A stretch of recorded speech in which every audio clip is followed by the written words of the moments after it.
How come Good. I'm having a little technical difficulty here, but... Sharon is here. All right, Melanie's here. We've got 124 people, so it's working. Okay, Good. Okay, now we're finally streaming on YouTube, so now we're all there. Okay, we're streaming on YouTube now. I'm gonna catch up with you. Good. Hey, Peggy is here. Laura is here. Barbara, Richard, everyone is here. Awesome. Let's see if I got it going on here. So definitely ask some questions and yeah, see? Is that it? Oh, my hair looks terrible. No one told me about my hair. Yeah, you're not going to see anything on that. So it's live. These are the questions. Okay, These are the comments. The chat. Okay. All right. So how do you want to start out this presentation? Okay, so first of all, are you excited, Dr. Berg? I'm excited. My head's going to explode right now, though. I know. It is really something to pull one of these off, and but we're here, and we're going to have a blast.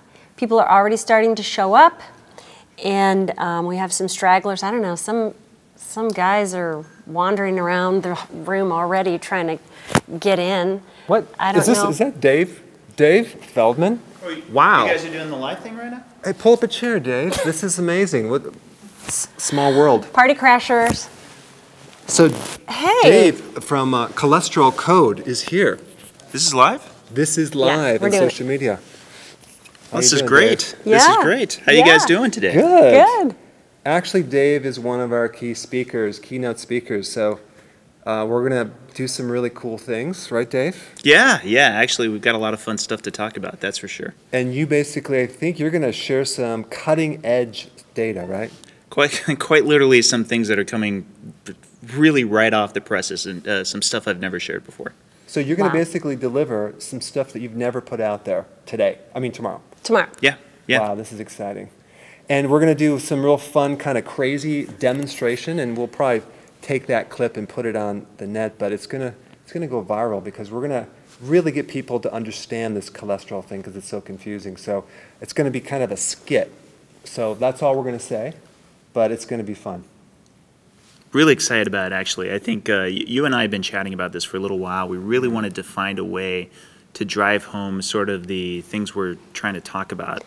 And I know you've done a lot of great videos recently on the energy model, and it's looking fantastic. But I think this is going to have a kind of a new, very personalizing way for which people to be able to actually see what we're talking about.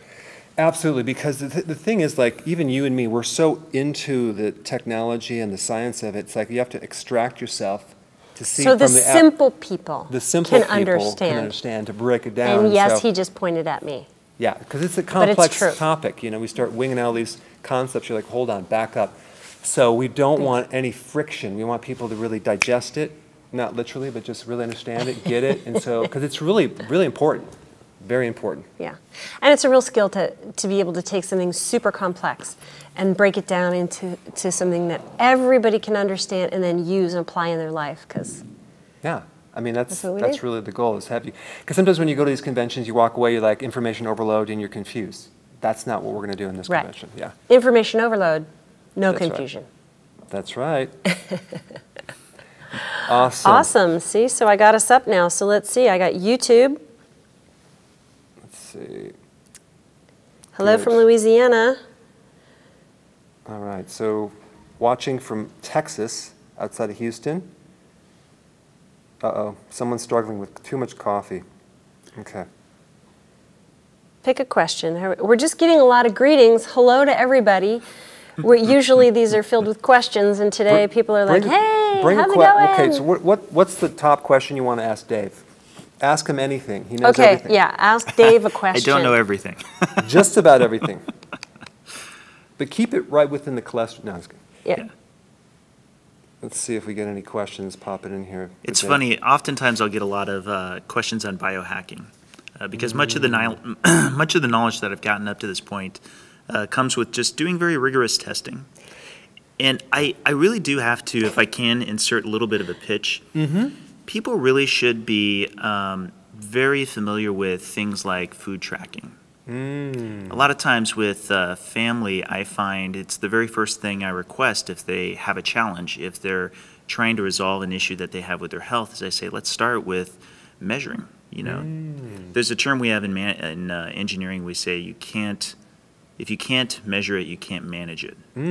Good point. And so a lot of times when I have my family start tracking what they're eating, things that they have, such as, you know, having high triglycerides or having high glucose, and I'm going, oh, are you sure about everything you're eating? And they go, no, I've been keto, I guarantee. And I'm like, well, let's really make it a guarantee. Yeah. Start tracking. And That about is so true. 80% of the time, not hyperbole, 80% of the time, I come back to them later and I say, did you start the tracking? They're like, yeah, never mind, I figured it out. It was the M&Ms. That's a really good point because you can't really control what you can't measure. So it's all about like seeing trends. I mean, are you doing better, worse, same? How can you control your body without even knowing where you are? So I think that's a good point. I got a great example, actually. One of my favorite ones is I had a friend who was very proud of these low-carb tacos he would make. And he made the taco shell out of some cheese and struggled for a while wondering if it was the cheese shell that was the problem. Because for whatever reason, when he was having more of these tacos, he found that he had higher glucose. And eventually we figured it out. It was the seasoning he was using for the ground beef. And it took a while for us to figure it out, but it took me saying, look, be absolutely sure every single thing you ingest, you're tracking. And only then, only at that starting point can we then start looking at other things. Right. It's all about the root cause. That's totally right. And Dave is like a human pin cushion. He basically has had massive, I don't think anyone's ever been tested as much as you have, right? I mean, It's about 105 blood tests since November 2015. So I haven't even hit 3 years yet. Oh my gosh. I mean, he's Seriously, pin cushion. He's using his body as a real-time experiment to, and that's really one of the things I want to talk about this weekend is, you know, you have all these studies out there, which I'm going to cover, but you also have experience using your first-hand knowledge because looking through someone else's study, it's a second-hand or even third-hand information. You're not really observing it yourself. Like, no one can tell you really too much through a study because you've experienced it firsthand. You know what works. You know what doesn't work. You've done it. That's really how you should do it. So you don't want to like downplay the importance of using your own body is just to figure things out. Yeah. Well, and for that matter, it's your body. There's already a lot of individual variability from one person to the next. I enjoyed the degree with which people have reproduced many of the experiments that I've done to showcase where it applies across the board. But at the same time, we discover over and over again that there are some things that only you yourself personally can figure out is applicable to you. Sometimes there are gut issues. Sometimes there's probably one of my favorite things to point to is true insulin resistance. Different people have different levels of it. So your keto buddy may be able to have, you know, you mentioned M&Ms. My sister could probably have, you know, a handful of M&Ms, and she won't have the same glucose spike I and my dad would have. Interesting. But conversely, my dad actually has to stay at around 15 grams of carbs a day or less, or he'll have fasting insulin glucose of 105, 110, et cetera, the next day. Wow. Yeah, because what it comes down to is he's extremely insulin resistant. He's far down the road of type 2 diabetes, and he's battling his way back. Well, that's an individual variability because I won't have that same response myself. And so myself, my sister, and my dad, we're all at different levels. That's a really good point because a lot of times people ask, you know, why am I plateauing, or why is this, or why am I that, or why is it taking long, or whatever. And you really have to consider the fact that every single body is different. Absolutely. And the approach is going to be absolutely the same. It's a persistence thing. You just have to keep going and you have to refine it. And you know, you make the point about writing everything down. So you have a meal where you write everything down. But even people like, I'm totally keto, everything that goes into my body is keto, but maybe they're snacking. Or maybe they're eating more often than they realize. Like I'll think some days, oh, I only ate once today. But then I'll remember, oh, but you know what? I did have a few nuts. I grabbed a few nuts. Yeah. I was at work and someone had some nuts and I ate a few nuts or something like that. And it can make a difference for some people, maybe other people not, but. Yeah, you keep a record so you can go back in time and see exactly what caused the improvement or the worsening. You know, I think that's vital. And can I mention 2 other things that people don't usually Only realize? 2. 2 more. Two Dave. more, and 2 then more. you're cut. And so you got that aren't typically thought about in conjunction with diet, but can affect things like weight loss, sleep, and stress. And I can tell you from having been a pincushion, I've had periods of time in which, for example, I've had very high levels of stress, and those higher levels of stress resulted in, surprisingly, lower LDL cholesterol. interesting. And I can unpack that. That's a little more technical, but I can unpack my theory for that. However, it also, the higher levels of stress, unsurprisingly, resulted in lower weight loss. So during the period of time, I was in a weight loss experiment, and it actually slowed Your weight loss. It slowed my weight loss. And that one's actually fairly well known. That's actually in the literature quite a bit. Your cortisol gets higher. You're in a state of preservation. And That's what I'm in right now. This week. Preservation. Preservation. So these things, I mean, you don't only want to look at diet. You also want to look at what your health state is at any given time when comparing things like weight loss, or for that matter, other issues with health like GI stress. Well, here's a question. Let's take a question. It's a cholesterol question. All right. Okay, so you guys can battle over the answer here. Is it high insulin that leads to bad cholesterol? So this is going to be a little bit tricky, and here's why.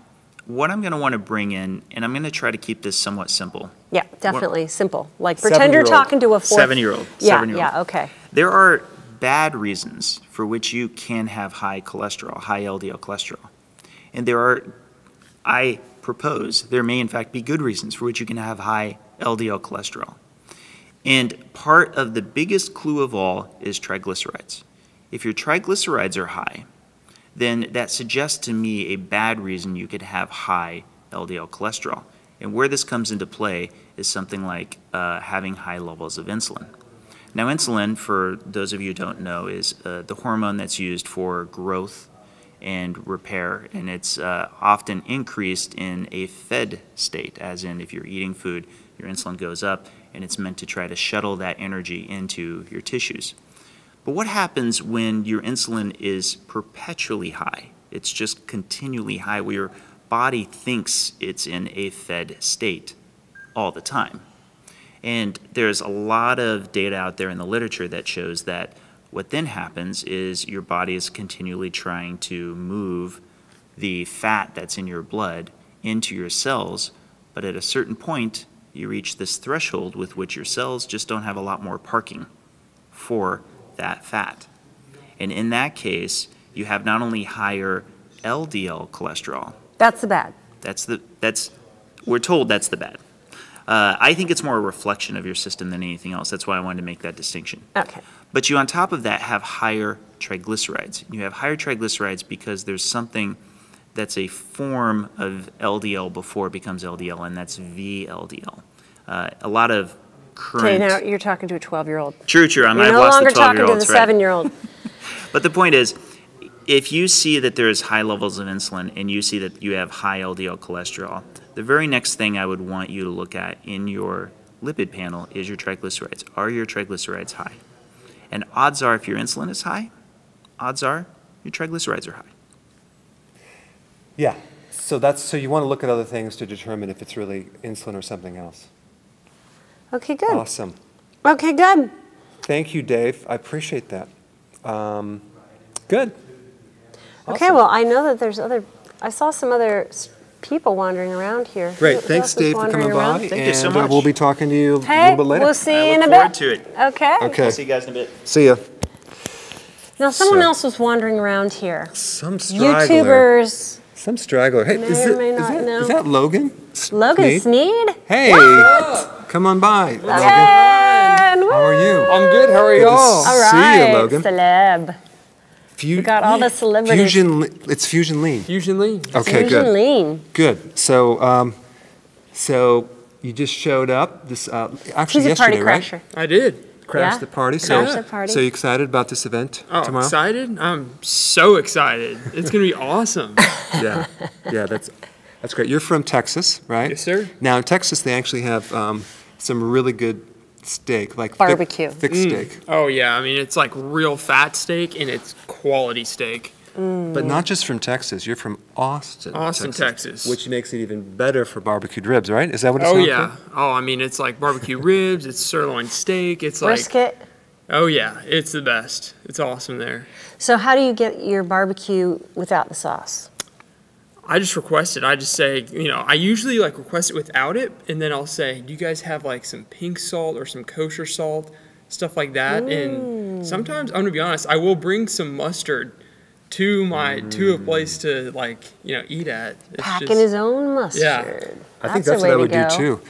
I don't know, like some of these smokehouses, they could just make some serious, delicious ribs. Oh, yeah. I don't know how Yeah. they do it. It's just amazing. Well, I have a question for you. Yeah, go ahead. So, well, and you too. Okay. So, what is your favorite food to eat? Like, what's your number one favorite food? Oh, you asked me the question that I would ask you not to ask. No, just kidding. They You're want to know. you're asking So- a guy who eats the exact same food every single day of his life. Really? Every So let me day. tell you my favorite food. Like, it changes, okay? Like, when I was 16, my favorite food was popcorn. Really? Oh, yeah, because... Is that even a did food? Did I ever tell you I worked at the theater? He worked at, I worked at the theater, not in New York. Maybe I'm going to figure out, I got to find those photos. When you wore the cream, they made you wear the cream It was, colored no, it was tuxedo brown with the frills. ruffles. Yeah, I used to work at the Ruffles. theater as the popcorn maker. Popcorn I made some man. serious popcorn. I actually I was the best popcorn maker in the northeastern part of Racine, Wisconsin. course you Like, were. hands down, I made the best popcorn. And back then, they used like peanut oil. They didn't use hydrogenated. And I would come home with these garbage bags of popcorn for my dad and I. And we would just basically eat, I'm talking a garbage bag full of popcorn in one sitting. So that was my favorite back then. A I think the garbage salt. bag of popcorn. Yeah, and the problem is in my one dad sitting. kept eating that. And then what happened, he got atrial fibrillation for his heart. So, So you caused his heart so problem. I quickly changed my diet, so I didn't have that. But anyway, So that was at 16. And then what 16. happened in your 20s? Your favorite food was what? well, I'm in my 20s now, so I changed radically to now I like salmon. Like Yeah. King I like salmon. king salmon is my favorite. Like done with like oily fish. Like I can live on that with the skin. So that is my absolute favorite. The second favorite, I'm into hamburger. Like not just regular hamburger, like a high quality hamburger. There's a place down the street. You have to Elevation go. Burger. I saw it. Yeah, but around here you see Ted's. their. Ted's. Well, they don't You have gotta go there. organic. I saw one that said, no, it's yeah, it's, Oh, is it's it? a, 100% organic grass-fed on the door. So you and your dad need to Yeah. go to Ted's. It's around here. I'll show you Okay. where it is. You need to go there. But there are like three different friendly burger joints around here that are organic. Really? There's Yeah. one called Nine Burger, one's Elevation Burger, and there's another one. It's a hopping Wow. thing, yeah. Yeah, That's awesome. yeah. I like ribs. I liked do ribs like when I was ribs. little. I liked ribs when I was medium. She's a rib girl. I'm a rib girl. That's awesome. It's probably my favorite. Awesome. Okay, Oh, good. and we're going to have, who's coming tomorrow? Who? Speaking of meat. Who? U.S. Oh, U.S. Wellness Meats. Meats. They're one of the sponsors, and the CEO is going to be here, That's John good. Wood. They have like not just grass-fed, but grass-finished, Mm-hmm. 100% with amazing soils. So, of course, I told him to bring some samples. I don't know if he's going to. They can't, you're the culprit. They can't cook here. So unless you want raw meat, they can't cook in the I'll take the Gaylord raw meat. Hotel, right? Every few weeks we get new requests. So they're asking if they can cook. Well, I thought we already covered this. It's probably you. Someone had a question. They wanted to know if you were my wife. No, she's my girlfriend. Girlfriend. She's my girlfriend. Don't tell my wife. Don't tell. This might not. Is this going live? No, I'm just kidding. Who's this random guy? Who's this guy? This guy? Are Is you it- or kidding? maybe this is not older. Maybe he was talking- This if you is don't know who these the guys are- Logan Sneed. Yeah, Yeah, he's famous the on Logan Sneed. YouTube, Yeah, Google it. Instagram. Google him. He has like massive, He's like YouTube Instagram. celebrity. I'm trying to catch up with him, but Oh, he's catching up, guys. I mean, you're far ahead of me. I it's think. crazy. No, you're growing fast. So yeah, he's like on Instagram. He's like kicking butt. So he has a lot of cool videos. So And You need to legitimize it. No, we are married. We are married. It's a dry sense of humor. Don't tell his wife. But thing about Logan is that he has a lot of videos on, like I don't do the whole meal thing just because it seems like a lot of work to me to video that whole thing. But this guy actually has so many videos of foods and what he eats, and he'll just start doing the video while he's eating and cooking. I think that's really cool. And the meals you have are like, I think I want to come over because they look pretty darn good. You got the avocado, you got the nuts, you got the meats. Oh yeah, I try and make them look all tasty. That's my goal, is to make people like they're scared of keto because it's like, I don't want to give up this or this or this. You know, stop looking at what you can't have and look at what you can have. You can have the salmon, the avocado, the asparagus, the steak, the eggs, and that's my goal, is to make it look like, what diet is that? I want to know whatever that is. I don't know what it is, but tell me. You know, then hey, this is the proper keto diet. This is not just what people think a low carb diet is, you know? Right. It's different in my opinion. So right. Yeah. And I just had a quick question, because you're how old are you? 22. 22. Oh my gosh. So like he's 22 he's eating healthy at that age. Like I don't think I started eating healthy until I was 28. That was last year, and it really took a toll on me. I never ate a vegetable until I was like 21. But here's a question I have for you.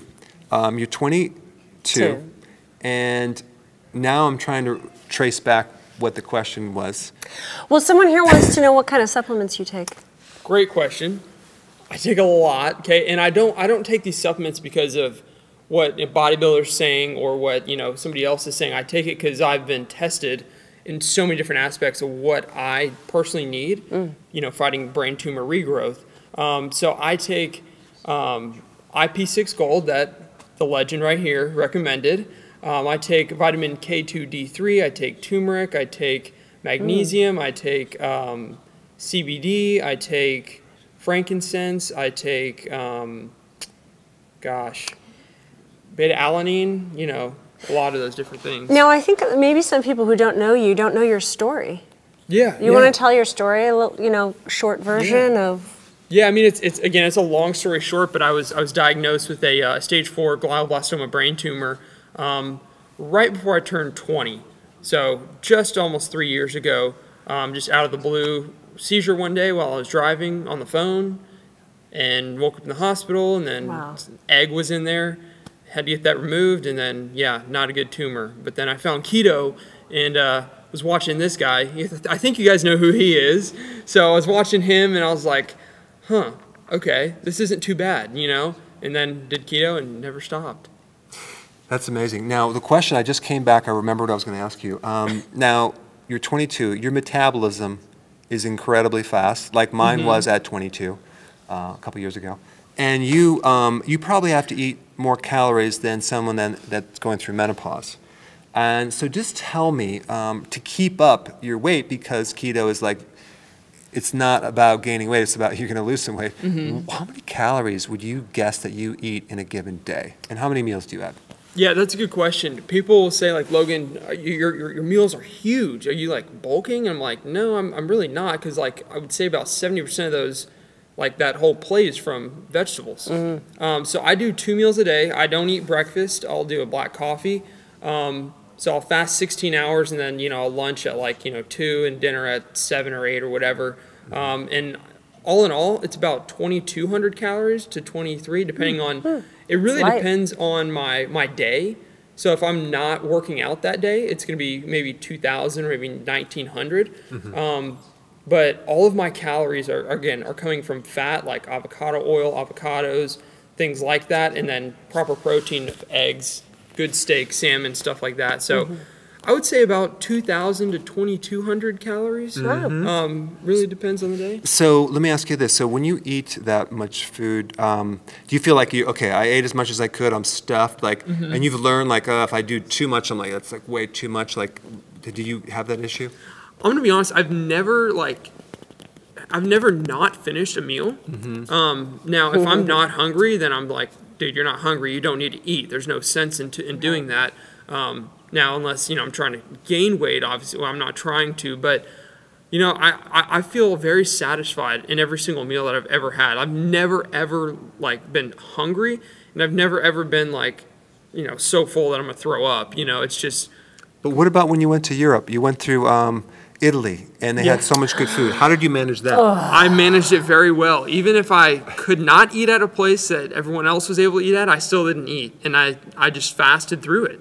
But I remained... You're stronger than me. Very, very disciplined. And again, that's where I want people to know this, is that I went to 6 countries in 2 weeks, and every single country and every single restaurant was keto friendly. Every single one of them.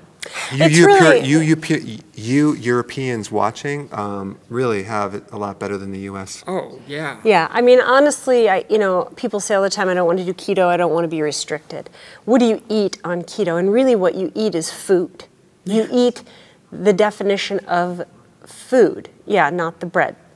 Yeah. Other than that, I mean, I wouldn't put sugar in a food category. No. And you can really have just about anything. So anywhere you go, any restaurant, any grocery store, any market, you're going to... The only place I think might be like the Aruba airport.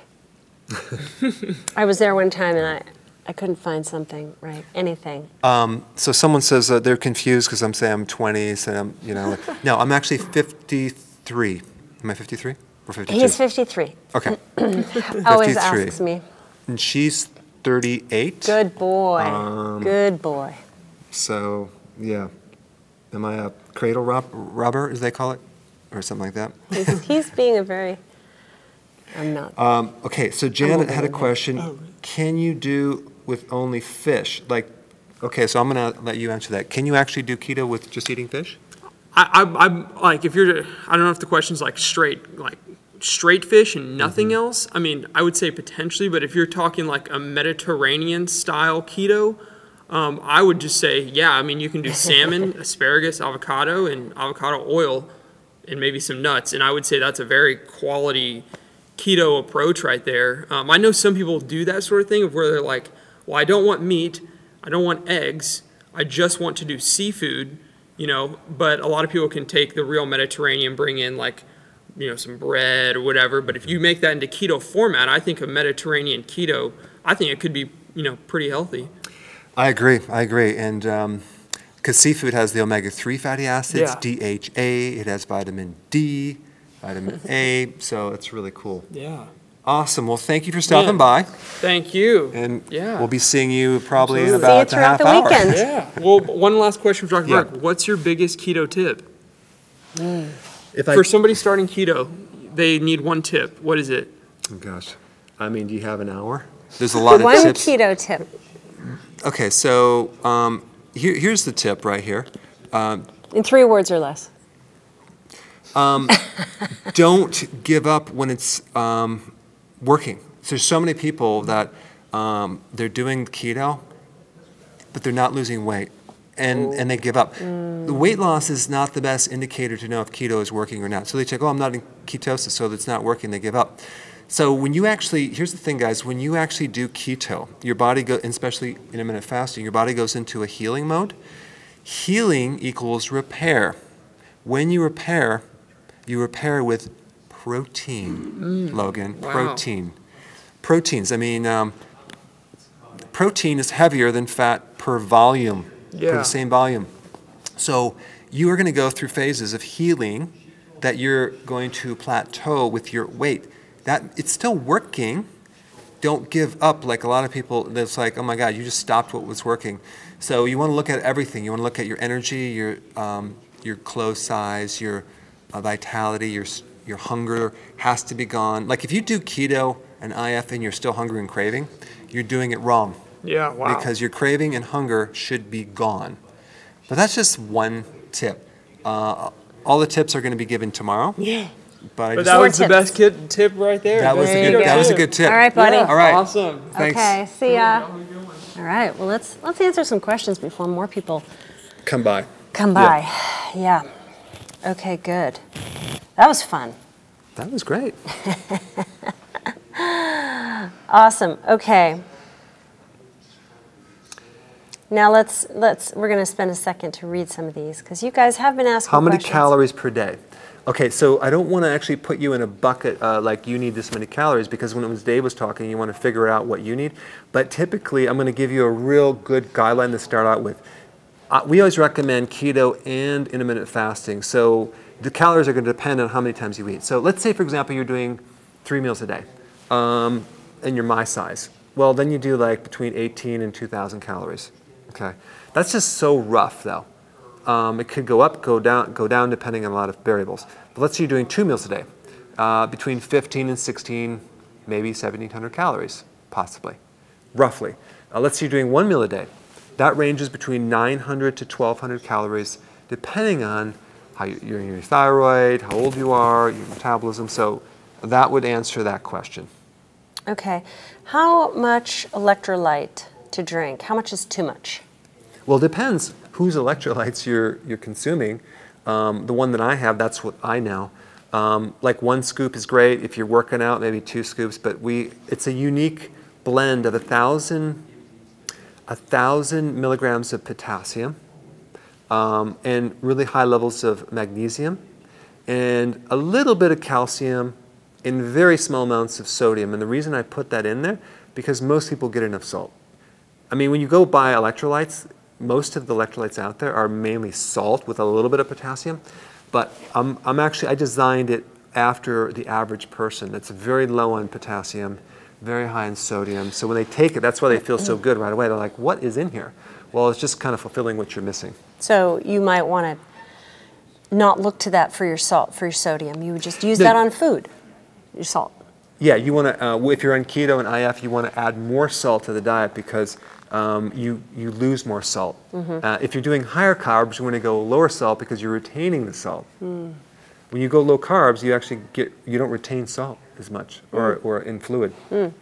So now address in the electrolytes the potassium, because some people have a confusion on the potassium that you're using in that product and have concern. Well, there's this data out there that'll say, oh yeah, too much potassium is dangerous if you have a kidney problem. Well, that's like end-stage kidney. If you have, that's so rare. There's a whole group of highly credible medical doctors, and they even have a group, and it's called the Potassium Society. Wow. Yeah, and so they're studying the relationship between cardiology and potassium, and they're using potassium for things like atrial fibrillation and high blood pressure, and they're finding that the average person just takes way too little. The average RDAs, or the recommended requirements, is 4,700 milligrams. That's 4.7 grams. That's like a ton. So that's the data that you need to put right here. 15 bananas? You'd have to have 15 bananas or 7 to 10 cups of salad. So the point is that we don't eat bananas. Right. We need a lot more potassium. Now someone said, what about magnesium? And my answer is, what about it?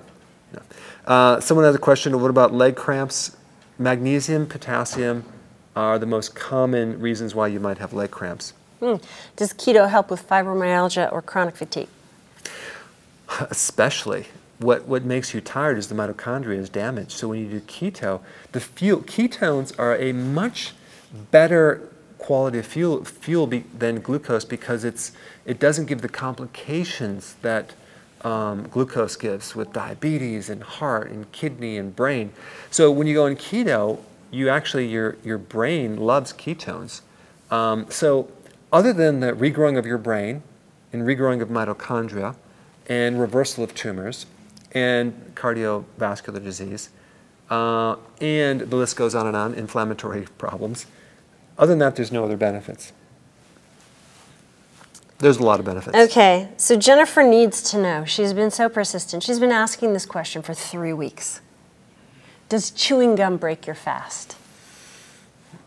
Probably depends on the chewing gum, right? Is it sugar? If you do sugarless and you do like erythritol, it's not going to break your fast. It's not going to break your fast. But there is gum out there with a little sugar, and that can break your fast for a little period of time. Will it stop your weight loss? It depends how much sugar that's in there. I mean, if you have this big bubble gum thing and you start eating those, I don't know. But the actual gum itself is not going to break your fast because it's like non-digestible. It's like a rubber. All right, Tabitha it's her first year keto-versity Ketoversity. I do carnivore, meat heavy keto. That is awesome. Carnivore seems to help people with a lot of digestive problems. The only reason that I don't do it is because of several, well, there's two reasons. One is that I find that I feel better on the vegetables because they will buffer the pH of the meats. And also, how do you keep your protein moderate if you're just doing carnivore? And it's going to go up. And there is data on longevity and keeping your proteins kind of not going crazy too high. There is a little bit of waste that occurs with protein, like ammonia and things, so the vegetables help that. But if you're doing carnivore and you're not consuming the vegetable fibers, then what are the microbes going to eat? What are the microbes going to eat, Karen? They eat fiber. And then they give off butyric acid, which then is like the butter. I mean, that's what I was going to say. Yeah, the butter fat, which is a good source of energy for your colon cells, Karen. Okay. Tip for truckers. Someone wanted a tip for truckers. Do you want to answer that, or should I answer that? Pack your food. Oh, you mean don't eat at the trucker stop? I feel for you guys because it's rough, like on the road trying to find something. You have to have a refrigerator. You have to plan it out. You can have your blender do kale shakes. You can freeze kale and then use that as your vegetable and drink it as a shake. We did address this, maybe it was a year ago or something, and some truckers were saying that they have all kinds of appliances that they can put in the cab. And, but I would say a blender for some kale shakes, and swinging by grocery stores and packing as much as you can. And if you have to have a meat at a stop, then do your best. I think meat's easiest to find, but the vegetable, you're not going to find that on the road. Now, the question someone had about, Mary had a question. She wanted to know about adrenal issues. What do you do for that?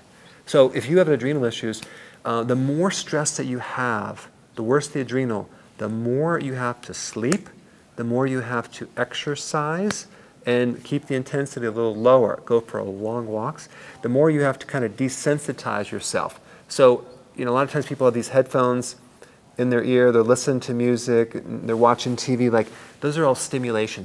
You want to just basically go for a walk, not just extract from your cell phone, keep this at home. Don't listen to so much, like news before you go to bed, unless it's CNN. And then he's kidding.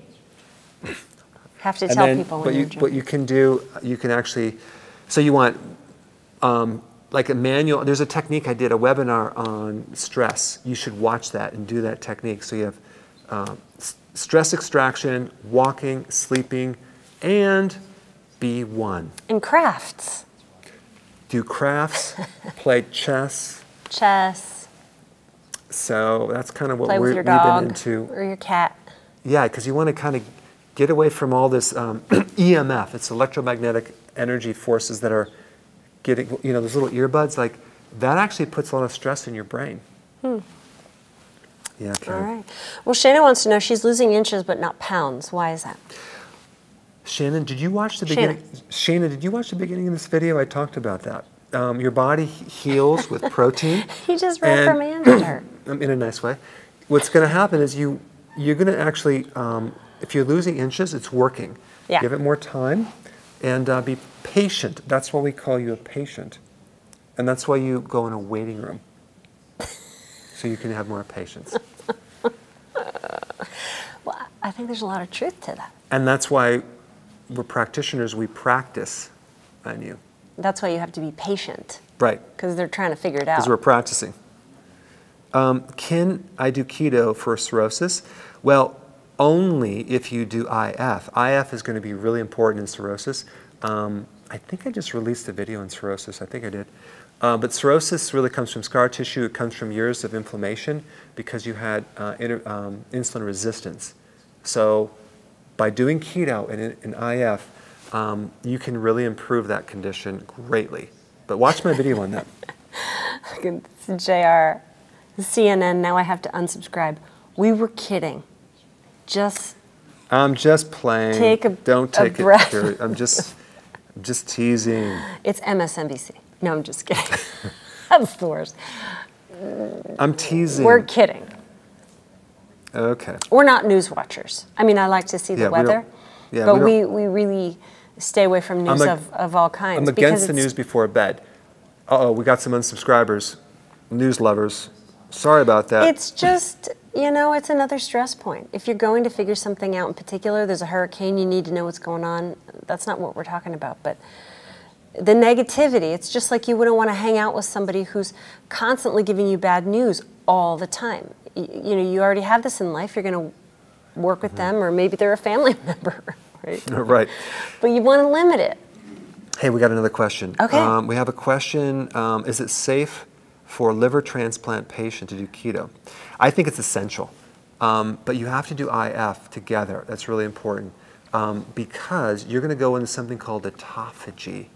You want to explain what that is? That's when your cells start to regenerate. Yes, it's a self-cleaning oven. Your body starts to recycle old damaged parts and proteins like scar tissue in the liver, and then what happens, your immune system starts to regenerate. If you do some periodic prolonged fasting, which we're going to be talking about tomorrow, you can increase stem cell. You can actually get a new immune system. I mean, who couldn't use a new immune system nowadays? That's right. You can even get new brain cells. I could use a few of those. Good after this week.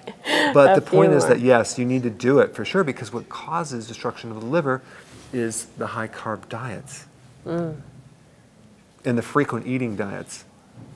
You know, people have this idea, Karen, they go, oh, I have to have 5 or 6 small meals a day with healthy snacks to keep my metabolism high. You know what? That actually slows your metabolism. And I'm going to eat these snacks to prevent overeating. Well, tell me this, why do some people go on these programs which promote 6 meals a day and healthy snacks, and they do lose some weight? Well, because they're going to At least initially. they're giving up the refined, really junky foods, and you're going to dump the water just from that alone. So you're going to lose some water weight, but you will plateau within 2 weeks. Guarantee. But just go ahead and experiment and try it. Try 6 meals a day and tell us how it works for you. Don't take my word for it. No Debbie Downers. That's my line. Someone says, MCT oil, how is it different than coconut? Well, MCT oil can be made from coconut oil or palm oil, and they extract a certain fat from there that's really good for like pure energy in your body. It doesn't go through the gallbladder and liver. It kind of gets absorbed right into the bloodstream pretty fast. So it's good if you want to, if you want some brain energy and you want to, you know, if you have hard time digesting fat, that's MCT oil is really good. But my thing is go light, because it can create a laxative effect. So have just a small amount, gradually work up on it until you can have more and more. Good. Like that? I do. So how would you recommend people get more iron? Okay, so you got to be careful with iron, Karen, because our bodies do not get rid of it very easily. So a lot of people have excess iron. Iron, especially if it's in a free state, reacts with our bodies in a bad way. It becomes like a free radical oxidant. It rusts out the inside of our arteries. If you take zinc, you can counter that. But the best source of iron, if you were anemic, would be a grass-fed spleen extract. You can buy them in supplements.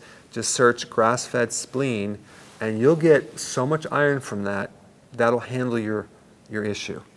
But if you're not deficient, I do not recommend ever taking iron supplements, especially if it's from you know, a drug store.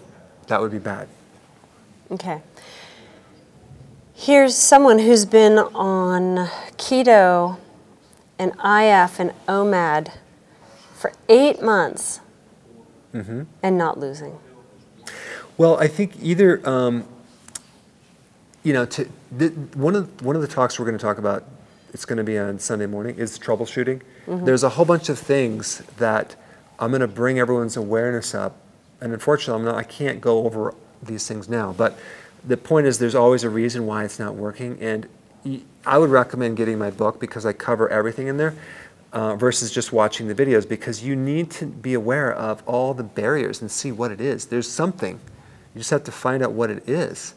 Another thing you have to realize too, and I know you've been on it 8 months, do you have any other health body problems? Because it's kind of like if you have a computer, Karen, right? Yes. And you ever have a situation where you have too many applications open on your desktop? Mm-hmm. Do you ever find that slows down your computer a little bit, a wee bit? Yes. So those open applications are like body problems. So if you have inflammation, a thyroid issue, constipation, heartburn, you're going to have to deal with those to speed up the RAM of the computer. Okay. Good. I like it. Okay, good. Here's one. Is gluten that bad? Should everybody avoid it? I think I would agree with that. It is that bad, and everyone should avoid it. And it's been, the gluten also has been Well, you joke about that. changed. You joke about gluten-free. Yeah, because I just assume everyone's off of it, because they know about it. Okay. Wheat fiber, not flour fiber, okay. I don't recommend it because the wheat fiber is bran, and that is an insoluble fiber, so it's not going to be broken down by your microbes. Well, it will be a little bit, okay, but it does tend to irritate people with IBS, like irritating inflamed colon, and so I don't recommend that type of fiber. Get your fiber from... Vegetables. Thank you, Karen. Now, last week or the week before, someone asked a question about instead of flours, could they use bran? And you said they could. Well, you could, but I don't recommend it. Oh. I want you to get your fiber from vegetables. I think that was misleading. Because you can kill 3 birds with 1 stone. Oh, because bran That's a lot of birds. doesn't have any of the phytonutrients that you need. So, like vegetables have, oh my gosh, like great beta carotene, carotenoids, all these other great things with vitamins and minerals, so many things, and the actual fiber and low carb. See, our bodies do not, they're not equipped to deal with, like, the fiber you eat is not for you. It's not for you. It's for your microbes they're living in your body. And so you just want to take care of your friends and your family and your pets. And so you give them food occasionally, once a day or twice a day, and they'll be friendly to you. They'll give you in exchange these friendly acids, and they'll give you B vitamins. The one point I want to make about that, we're going into fall. Yes, it turned into fall. And what's going to happen overnight here? What's going to happen is your vitamin D levels you're not going to get as much. You're going to have to either do cod liver oil or vitamin D, because if you don't have enough vitamin D, Karen, your microbes will not survive as much because they need the vitamin D, and then they won't make the B vitamins that you need for your hair. And your hair will fall out. That's right. A lot of hair loss questions. So you can actually add B vitamins, but you can also add the vitamin D to help the microbes, to help the hair. And this is why, like, some people, they'll take high dosages of biotin and they'll get their hair back. Well, that's because your microbes are suffering. It really comes from the microbes. So it's okay to patch the hole in the bucket, but also fix the reason why you have the hole in the bucket. Does that make sense? Mm-hmm. You weren't listening. I wasn't listening. Were you not listening because you weren't interested? I just lost interest. Okay. No. That's a joke in our house. Did you stop listening? No, I just lost interest. I did. I just wasn't interested. Okay, we always get a question on keto and pregnancy. You want to touch on it? Yes, but probably not do any crazy intermittent fasting. But healthy keto is what I'm recommending, not classical keto. That's a whole different thing. Now I'm going to try to ask a question before I feel like I'm going to sneeze here. Okay. It's freezing in here. It is. Jordan like Walker has 30 a degrees question. in here. Low acid causes acid. Yes. So when you're missing acid in your stomach, your valve on the top of the stomach can't close because the valve is controlled by the pH. So what happens to get that thing to close, you add more acid, and then the valve closes, and so it doesn't splash up. So GERD, acid reflux. You want to add more acid. And so betaine hydrochloride apple cider vinegar, unless you have gastritis or an ulcer, in which case you can't do that, so you have to heal the stomach. So, do some wheatgrass juice powder, chlorophyll to heal it. Cabbage juice is really good. And then add this acid in there later, months later, once it's healed. The questions on Facebook and YouTube are paralleling real nicely here. Excuse me. Oh, that was a very echoey sneeze. What do you call an angry pea? What? Grumpy. Okay, that was good. I like that. Okay, kids with autism, keto is good for them? Yes, but you want to add intermittent fasting. You want to add a lot of B1, specifically the fat-soluble one called benfotiamine. You can get it anywhere, and I would quadruple the dosage, but it's going to go. Benfotiamine is a fat-soluble B vitamin, and Karen, it will absorb into the fat tissue, the brain, the nervous system, by a factor of 25 times more than the regular B vitamin. Wow. So if you have, if you need more brain cells, if you need be smarter, if you want to have more energy, if you are having memory loss, occasionally you walk in a room and you can't remember why you went in there, you want to take benfotiamine, okay? Benfotiamine. What? What? No, I like it. Okay, good. We're out. We're out of what? Benfotiamine. What do you mean? What do you mean we're out? At home. No worries, Karen. We can get some more of that. Dr. Berg has a hair formula on his website. Yes, that's a really high quality one, and a lot of people are using it. If you see, there's just a lot of people getting success from that because it handles like 3 different reasons why you might lose your hair. So it kills 3 birds, actually 4 different reasons. Okay. Okay, what do we think of Lily's chocolate? Use it all the time. I like it, but some people might react to the inulin in it, but some people are okay with it. Now, I think they did have a couple different formulas because when they first started, I could use it. And then for a while, I saw different ingredients in it. I don't know, but I'm just telling you my experience. And I couldn't eat it, and I stopped buying it for a long time. Out of desperation to make something one holiday, I bought it. And if you go to Lucky Vitamins, they have a great price on Lily's. Anyway. Okay. So I can eat it. That's a good tip, Karen. I know. Sarah had a question. Can poor diet affect your hair color? Absolutely. One of the things for hair color is you have too much hydrogen peroxide in your body. Your body makes hydrogen peroxide, and it's an oxidizer. It takes the color out. Now, one thing that you can do is keep your antioxidants high in your diet, and that would come from kale, broccoli, Brussels sprouts, cabbage, arugula. Well, I have a question off of that answer.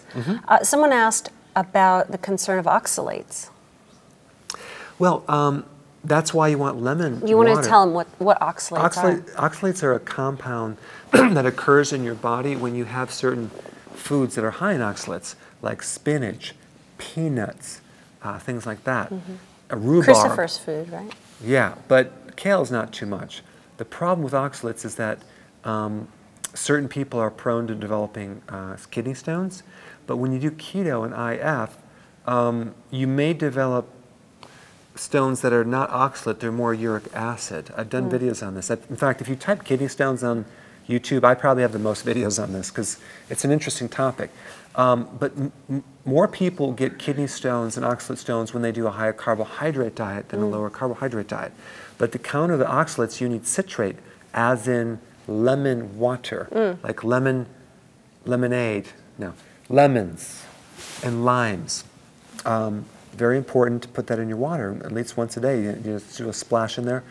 And then you want to avoid maybe spinach, and then avoid peanuts, and then have other types of vegetables and things like that. But if you want a really good remedy for kidney stones, you want to take something called hydroxycitrate. It's awesome. It will work. It's one of the best things out there. That's just an extra tip. I'm not going to charge for that one. Okay.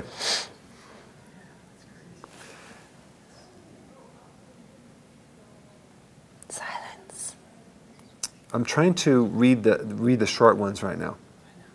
What should a pancreas body type eat? Well, I think what you should do is with the pancreas body type is basically what I'm recommending as the basic program in my book. But there's things you can do to support the pancreas: cinnamon, omega-3, vitamin D, potassium, B1. Those are all the nutrient stuff. But then just do the basic healthy keto and IF that I recommend in the book. Keep it simple. Mm-hmm. Are seeds as bad as nuts if you don't have a gallbladder? No, they're actually easier to digest than some of the nuts, even though they have enzyme inhibitors. If you have roasted seeds, like salted things, those would be less of a problem in the gallbladder, believe it or not, than raw seeds. But play around, see how you can handle that. Will ketogenic diet help with autoimmune diseases such as Crohn's? I would say if you added IF to it, that would be more important. Intermittent fasting is more important than keto. You need to do them both, but if you do an occasional prolonged fasting, that would be really beneficial, probably the most beneficial thing you can do for an autoimmune thing, because your stem cells start kicking in, your immune system starts to regenerate. It's quite fascinating. When you do IF, your body goes into this weird thing. There's a switch that happens, and these genes kick in that weren't activated before, and your body goes into this repair mode with new stem cells, new brain cells. You regrow an immune system. I mean, that's fascinating that your body does that when it doesn't eat. And then when you eat, that turns off. So frequent eating is very bad for the immune system. So the best thing to do when you get sick is don't eat. Don't eat. And this is why animals, they stop eating, they lose their appetite when they're sick. It's a natural thing that they do. See? All right, so let's see, what More other people questions coming. we have? Keto and diabetes on insulin. Is vitamin D in any of your supplements? There's actually a vitamin D supplement. It's vitamin D and it's vitamin D3 and K2 together in a combination. And what I added in there, which is very unique, is some purified bile salts.